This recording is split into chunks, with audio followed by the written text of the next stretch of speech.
guys, welcome back to my channel.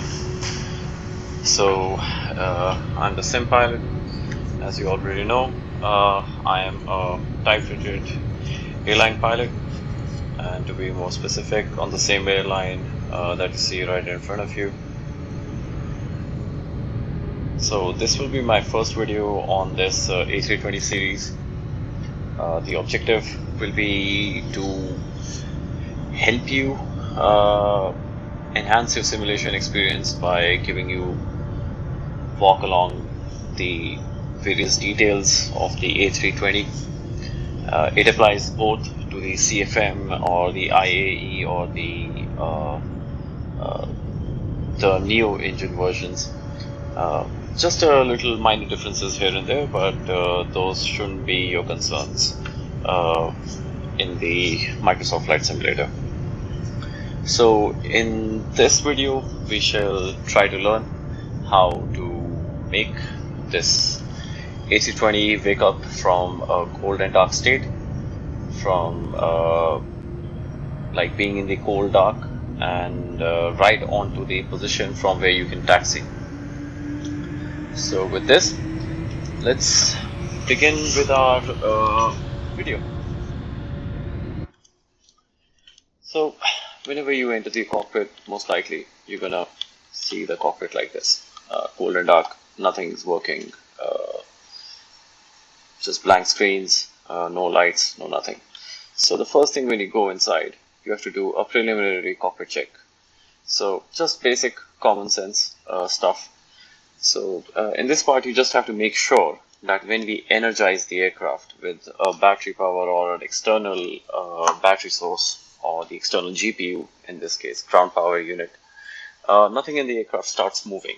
So like the wipers, the weather radar, or the primary flight controls, the secondary flight controls like the flaps, slats, or the ailerons or the elevator don't start moving automatically, because we have to remember this aircraft is fly-by-wire, so it's all controlled by the computers. So we always start from top to the bottom. So over here we just check wipers are off, landing gear is down. Over here you come down to here, throttles set to idle position, engine master switches to off, engine mode selector to normal, speed brakes are in, flaps are in, weather radar system off, and predictive wind shear system off. And that's about what you have to check initially. Now we before I proceed further, so in any type of aircraft, it might be a Boeing, it might be a Airbus, it might be any other aircraft. There's something called flows. So flows are like memory items. No, I would be wrong to say memory items. Those are for emergencies. So it's like you have to keep these steps in your head. It makes the procedures inside the aircraft much more simpler, easily achievable. So always the order of precedence has to be: you first get the ATC clearance, then you do your flows, and then you do your checklist. So clearance, flows, checklist, always. So in this case we have to start up the aircraft. Obviously we do not need not the engines, just electrically start up the aircraft. So we don't need any kind of ATC permission for that. So now beginning with the flows, you have to first of all initialize the aircraft. First of all, always make sure that the batteries are above 25.5, 27.3, 27.6. If they are below 25.5, that means that they are below their half charge cycle. So that's a whole other story, but for that you will have to just set the batteries to auto and just put on some external power, so you can get you can charge them up and keep them on for 20 minutes. So let's first of all get some ground power unit in here. There it is. So now ground power unit is available. Once that is available, you switch on your batteries, okay, and you switch on your external power as well. So you don't want to eat up into your batteries while you're on the ground, because when the engines are running, it's a whole new story, because the generators are charging the battery continuously, but when they're off, they're depleting the battery. After that, once the batteries are on, you go and you start initializing the initial reference system. So it always goes like 1, 2 and 3, not 1, 2, 3. It goes 1, it's written over here, IRS1, IRS2 and IRS3. Always make sure to go via that methodology only. Okay, then you come down, you have to wait for the triple click, there it is, and you have to check the APU. So how do we do that? You see this APU button, you have to press test, it should light up and you should see some ECAM warnings down there. Okay, so keep pressing it, it lights up, and now you check the ECAM, it is there, the message is over there. So the fire test is successful, that means we can start up the APU. Now for the APU, always remember all the APU is located in the tailbone section of the aircraft, over here. So once it starts up, you have to wait for the master switch for 3 seconds, that's done, and you start it up. And now you should start hearing the APU. We'll wait for it, okay? Once that is done, you come down here, you start setting up the radio management panel. Now, in a normal aircraft, you would find it in this condition, okay? You bring it up, it switches on.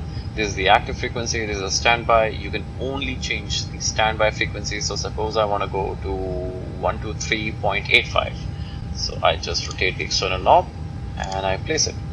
Now it's active. So VHF1 is active right now. If I switch VHF2, it switches to VHF2, VHF3. We do not use VHF3 usually. VHF1 is always switched on the captain side. VHF2 is always on the co-pilot side. On the VHF1, we usually deal with all the ATC frequencies, ground clearance, departure, arrival, tower, name it, okay, and the ATIS as well. On the VHF2, we usually keep the 1 to 1.5 emergency frequency on, and the company frequency, whatever it may be. Okay, now coming down to this section, always make sure that the nav light is off, because it creates a whole new problem. I'll show you that later once we are setting up the MCDU, but make sure the nav light is off. And coming down to here, you see these green lights, this green light, and these are black. You are currently transmitting on VHF1. So if I press this, now you're transmitting on VHF2. So if you say anything on the mic, it goes to VHF2, now to VHF1. But for receiving, VHF1 is on, you keep VHF2, intercom, cabin, and your PA on as well.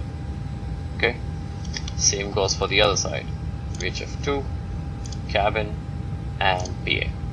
So you have to basically hear everything. And yeah, so once the radio management panel is done, now you come up and you start running your cockpit preparation flow.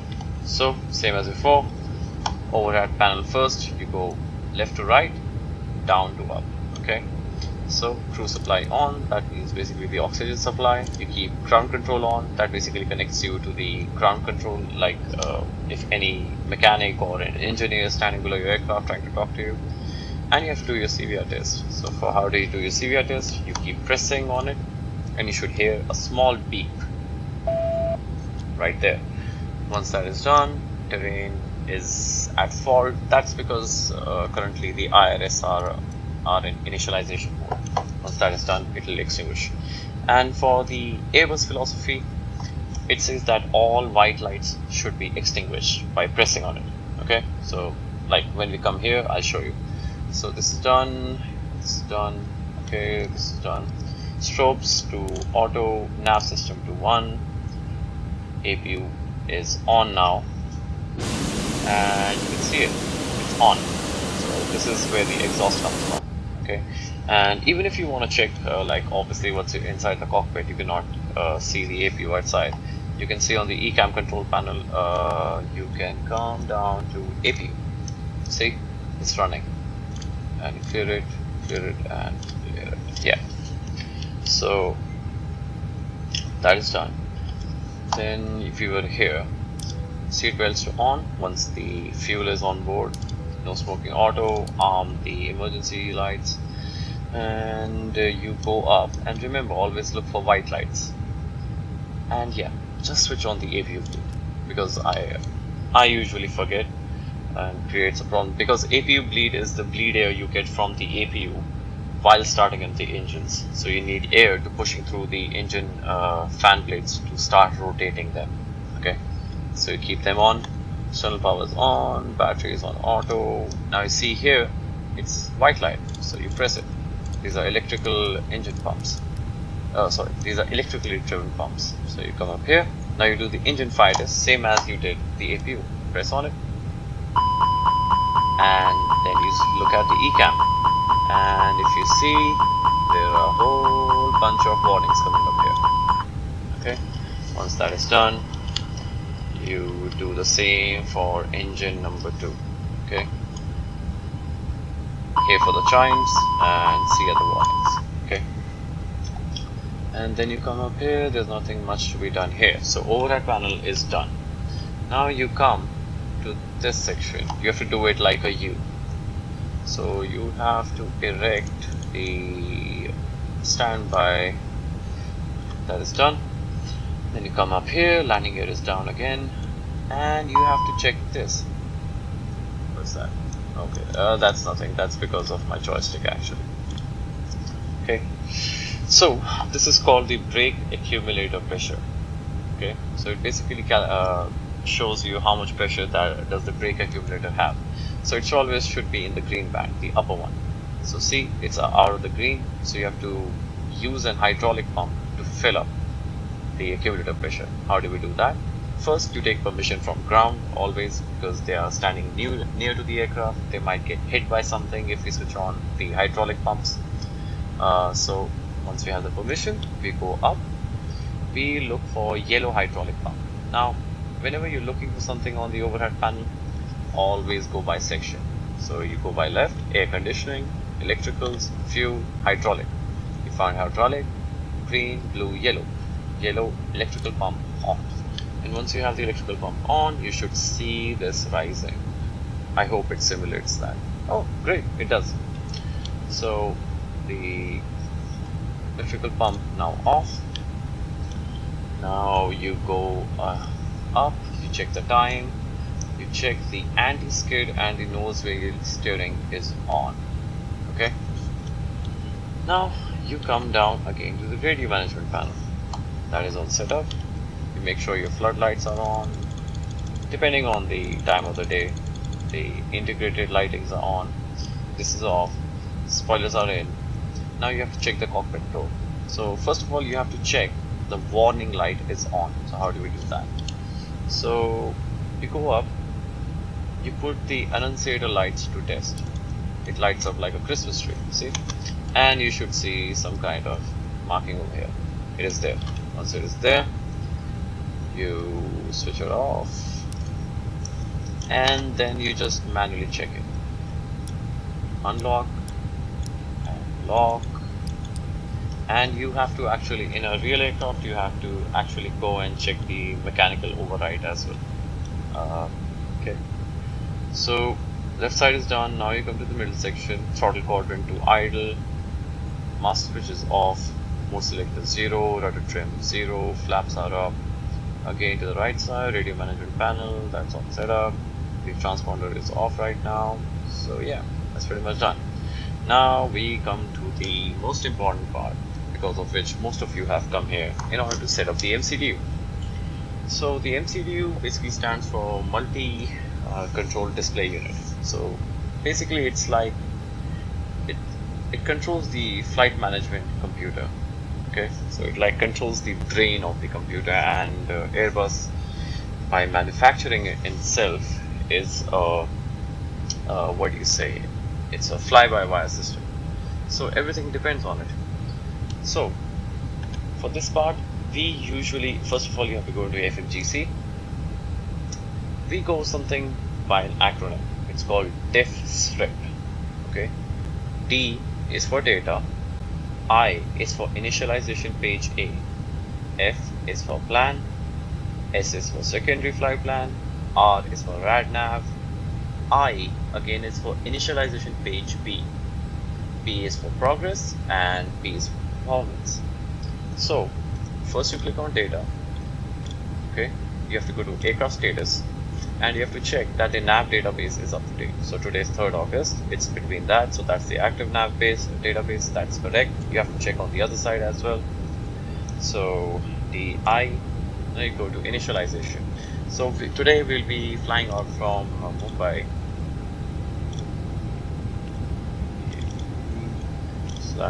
/VIDP. Okay, flight number, we could put in an alternate as well. There's no company route, okay, as of now. Alternate, let's put in Jaipur, VIJP. Okay, VIJP. Flight number, let's just say we are Indigo basically uses iFly, but the ICAO is IGO. IGO 21.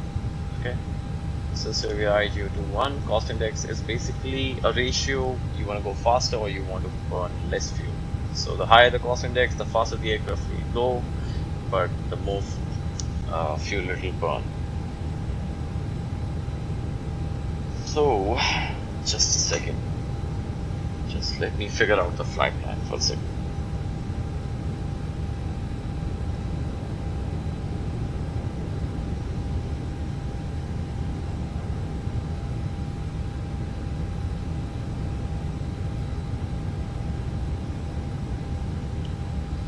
Yeah, so it's figured out. Sorry. So we're gonna put in cost index as 52. Let's cruise at flight level 32.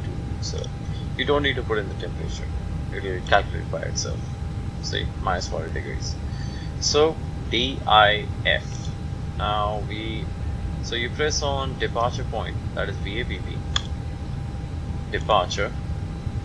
And let's say we are departing from runway 09 today. And we're gonna use ALPAP to Bravo. So this side is the SID, this side is the transition.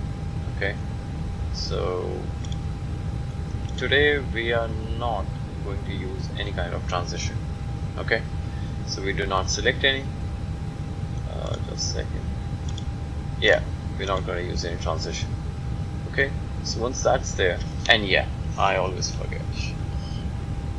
Whenever you are putting in the flight plan, always make sure that this displays always on plan and on constraint, because it shows you the points over here along with its constraints. Okay, so constraints are basically altitude or speed limits you have to abide by unless you are cleared by the ATC. Okay, so you go to flight plan, ALPAP 2 is done. So after ALPAP we need to go to SECV. How do we do that? I'm going to slowly show you how to figure out the MCDU by putting in and deleting some points as well. So we're gonna go Sierra Echo KVI.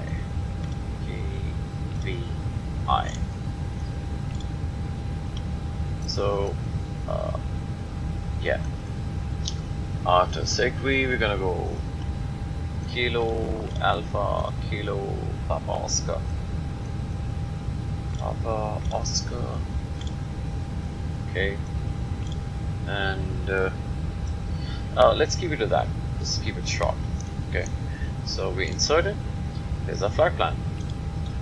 Now suppose after CACPO we need to install one more point. So this flight discontinuity is always going to be there. Okay, so you put it Punor, Papa Uniform November Oscar Romeo. You put it on the flight discontinuity and it moves ahead. Okay, now if I want to remove Punor, this nav always keep the scratch pad clear. So nav accuracy upgrade, so that means the IRS has been aligned. Clear, GPS primary is active, clear. You keep always the same thing. So once you hit one more clear, it comes clear. You press here, now it gets removed. So that's gone. After this, after setting up the flight plan, always make sure that the constraints that are in the MCDU, Just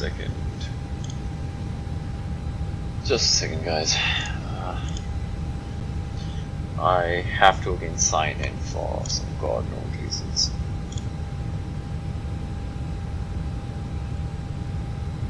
Yeah. So that is done. So there's my flight plan. I'm sorry, I should have shown this before to you. So we have set up VABB, ALBAP, SafeKey, Bernard, CACPO and Bernard. So after that, we have to go. I use basically Navigraph flight charts. If somebody is wondering, it helps me out to fly the IFR flight plans. So by this you can use it to figure out the taxi charts and everything. It has helped me a lot. So for ALBAP, let's open the chart. This is the standard instrument departure. So we're gonna go ALBAP Mike Bravo 3907. Then to ALBAP we have to stay within 8,000 feet, so above and below. Over here we have to stay above.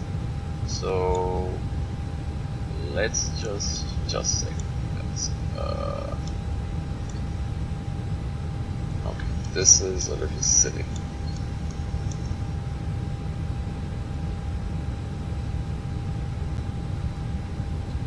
Once that is done, you always cross check it. So Mike Bravo November 7 plus 1000, so we're gonna stay above 1000. ALBAP flight level 080, that means it's gonna stay at flight level 080. That is again confirmed. So always check your charts against the flight plan that is inserted. Okay, so yeah, that's done. So I'm not gonna put in right now the arrival or for anything for the VIDP. That is for the later part. I'll tell you during the descent and landing. So after flight plan F, we go to S, SRIP. So SRIP is for secondary. I would for now just copy flight plan. Usually secondary flight plan is, if I was really flying, I would like to put in a route after departure, that if I have any kind of an emergency or an engine failure and I have to return back to Mumbai. That's for another lesson. I'll teach you that during the engine failure after takeoff video. And for now, let's keep it copy flight plan. So if the primary one loses it, we can always go to secondary and we can activate the secondary. Okay. So now coming to RadNav. These are frequencies that are tuned in. These are soft tuned. So if the alphabet is small, that means it's soft tuned. So as we move ahead in the route, it will keep on changing the VORs that it is connected to. Okay. So as we are taking off now, it's connected to Bravo Bravo Bravo. On the way, it might connect to the Jaipur VOR, JJP. Later, it might go to DDP. Okay. But just in case, I just want to stay on Bravo Bravo Bravo. I don't want it to change. So what do? We type in Bravo Bravo Bravo. That's the code for Mumbai VOR, and I put it in. Okay. Now it's in big letters. So this is called hard tuning. So once it's hard tuned, even if I move ahead, VOR2 might change, VOR will not change. Okay. It will always keep tuned in it. It will always show the distance from that. Now it's hard tuned. You want to remove it, press clear, and you press this. It's gone. Now it's again soft tuned. Another thing, you remember I was telling you about this button. Always make sure that the nav button is off, no green light. See what happens when it's on. It vanishes. Okay, so always make sure that the nav button is off. Sorry. And it's actually protected. You might not be able to see it. It's actually protected by a transparent cover as well. Okay. So now we go to RadNav is done. Now we go to initialization. This was page A. Now you see over here, that means it has another page. You go to initialization page B.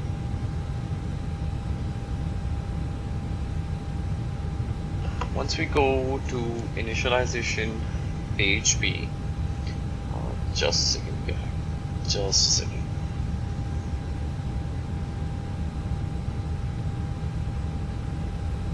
Yeah, so Initialization page B, this basically has the zero fuel weight and the zero fuel CG as well as the block fuel we'll be carrying. Usually we use a electronic flight bag. We do not have any. We use the Fenix EFB. So you go here, Fenix, let's go mass and balance. Let's just randomly load up the aircraft. Okay, apply and load the aircraft instantly. That is done. So now we have the zero fuel CG. It's in pounds, so we always I try to keep it in kgs always. Okay, yeah. So now it is 52.4, 29.1, 52.4, 52.4 slash 29.1. Always keep the format same. Okay, and the block fuel we'll be using, you can look it up here, we'll be using 5.7 tons. That's the fuel on board, FOB. It was 5.7 tons, 5.7 tons. So once that is done, so initialize page B, now you go to progress. So this basically shows you what do you say, your cruise level, your optimum cruise level, your maximum cruise level, the bearing distance to a point which we might define. So usually on takeoff we usually keep it on the runway we are departing from, because again if we have an engine failure I want to know how far I am and what is the bearing. So bearing is 251, distance is 1.4, but right now I'm on the ground. Now you come to performance.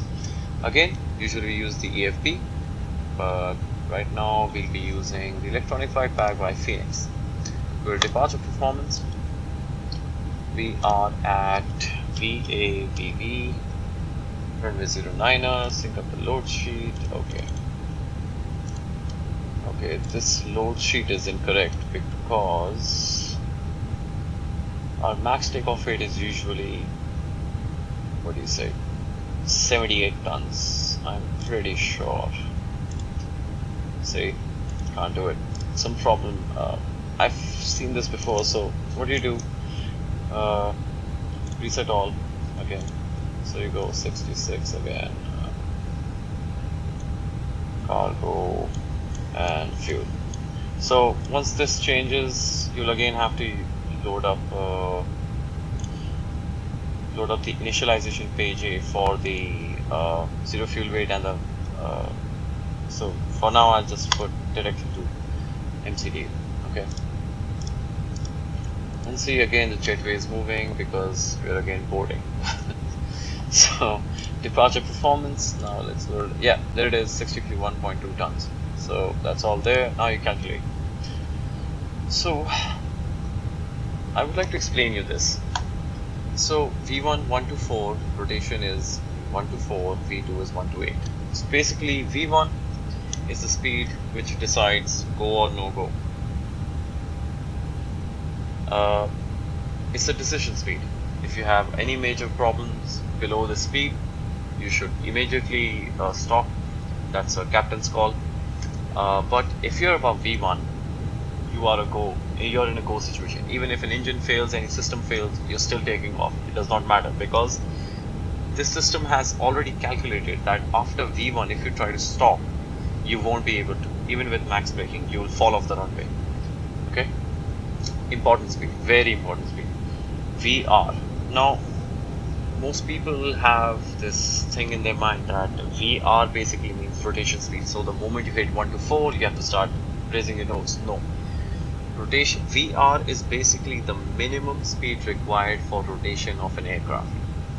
I can rotate at 125, I can rotate at 127, I can rotate at 130 even. Okay. Why that is impossible? Why that is important? Because if suppose we have an engine failure, okay, at 1 to 4, we are in a go situation. We still have to go. Our aircraft starts to veer off. The pilot starts thinking, oh, 1 to 4 is the rotation speed as well. I have to pitch immediately. So that means you can lose control of your aircraft. Okay. So center your aircraft. Do not care about the speed. Speed might be 130 knots.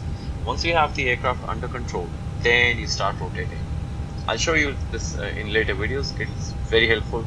And V2 is basically a single engine climb out speed. So if I have one engine failure, I have to climb out at minimum 128.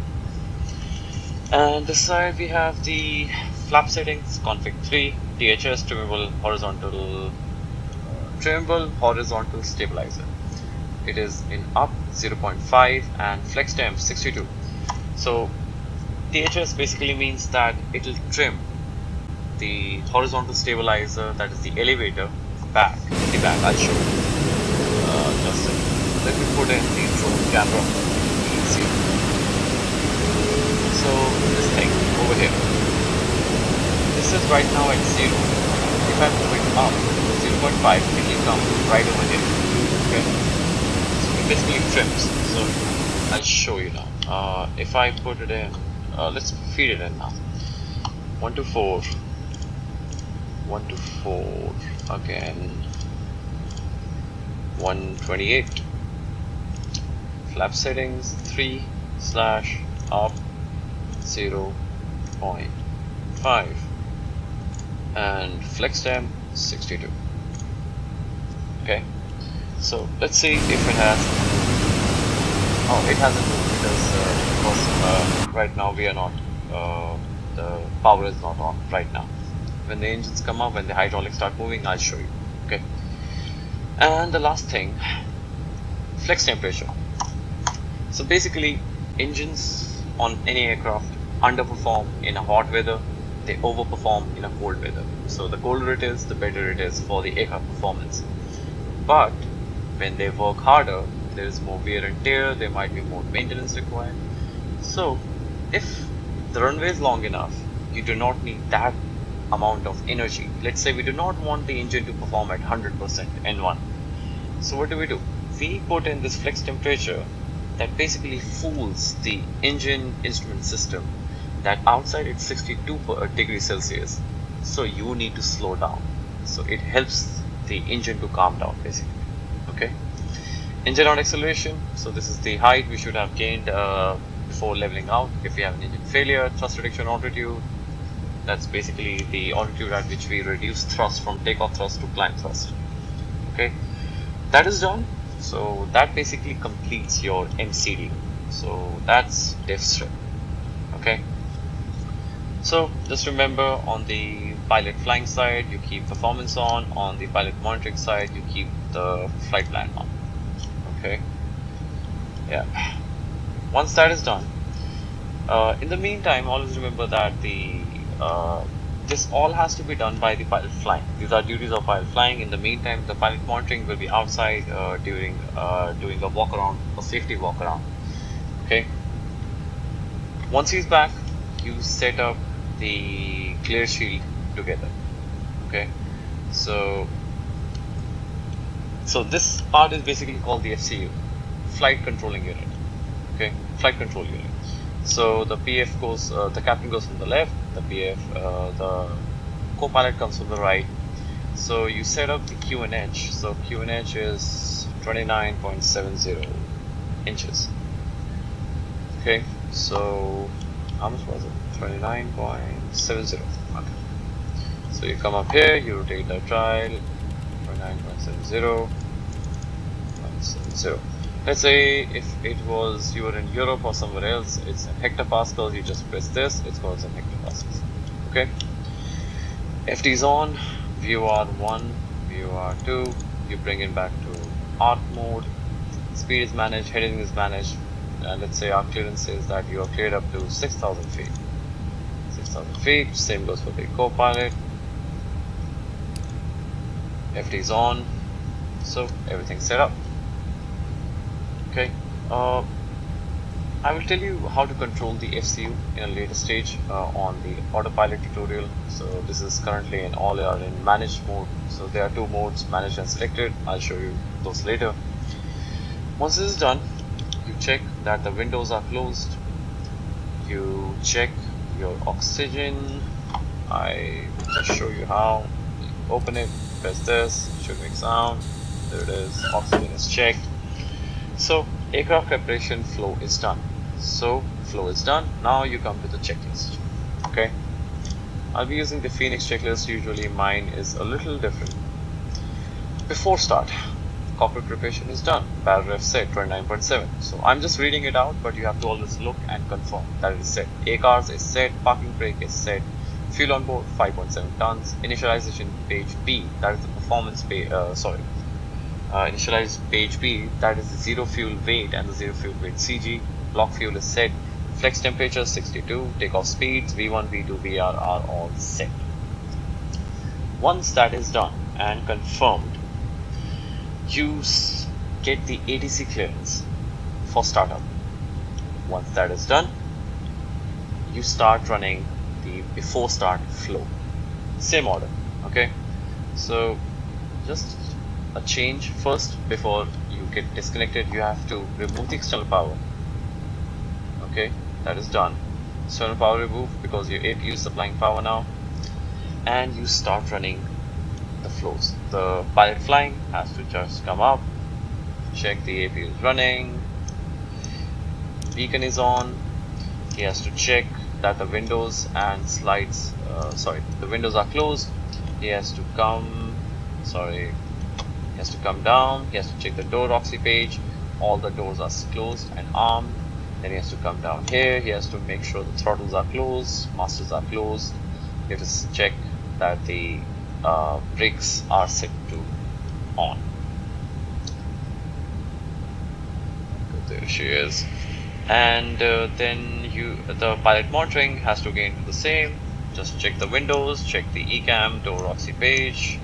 Everything is done. You're ready for pushback. And then this lady comes here to put in your. I'll just show you how.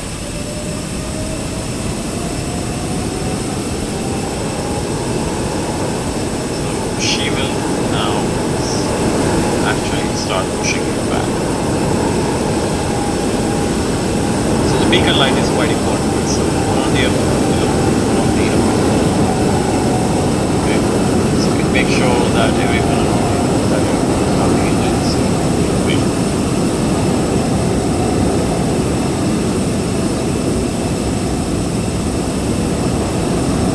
There, it's connected.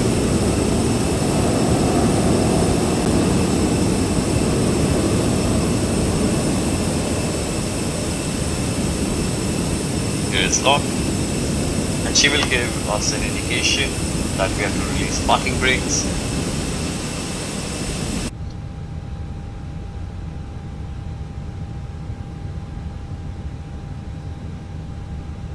Okay, now we have to.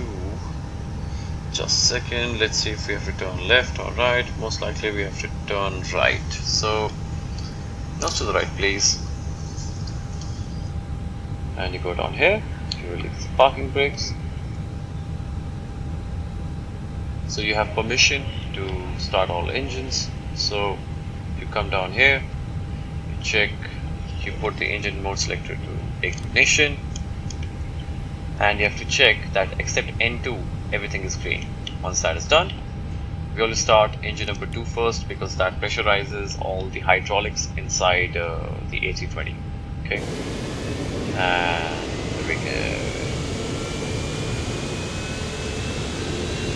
you can see the engine 2 will start turning soon.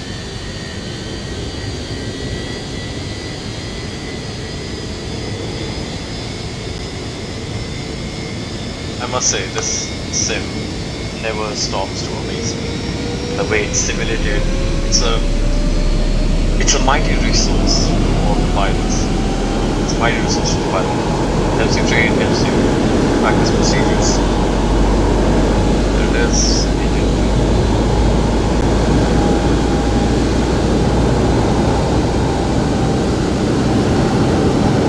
There it is. I go inside. In order to confirm that the engine 2 successfully started, you should see available over here. So we wait for that. Then we start both engines together. There it is, available. So engine 2 is good, started. Now we start engine number 1.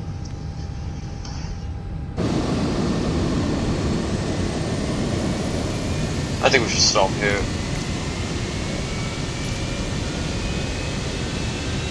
Whoa, and this truck drove right through.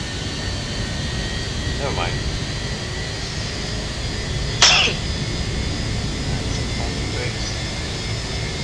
Don't mind about that RAM. That's actually a graphics issue with the delivery. Okay, so I will try to clear that up in the next video. I hope it does. Okay,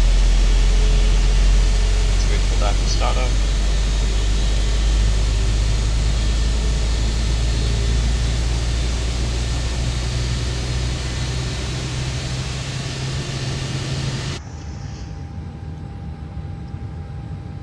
So the engine has successfully started. Did you see available? Available. So that's that. And we can confirm that we have a confirmed engine start. Immediately after that, you usually shift this to engine mode selector to normal. Okay, but I will not be doing this in this because this is a part of the after start flow. This is for the second part, but as I promised you before, the hydraulics are pressurized now. Okay, so now the horizontal stabilizer should be trimmed. So let's see if it is.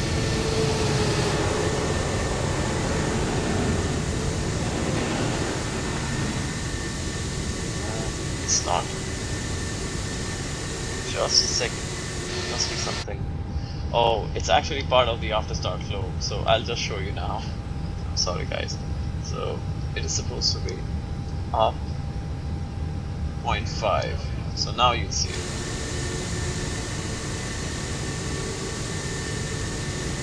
Still not moving? I don't know. I think it's not animated. So yeah, that is done. The aircraft is up and running. It's all ready to taxi. So basically that's how you wake up this mighty beast from the cold and dark state, and it's ready to taxi now. So that will be the end of this video. Thank you for all your support, and I hope you liked the video. I hope you learned from it, and if you have any kind of questions, I would love to answer them all in the comment section. So fly safe. Bye bye.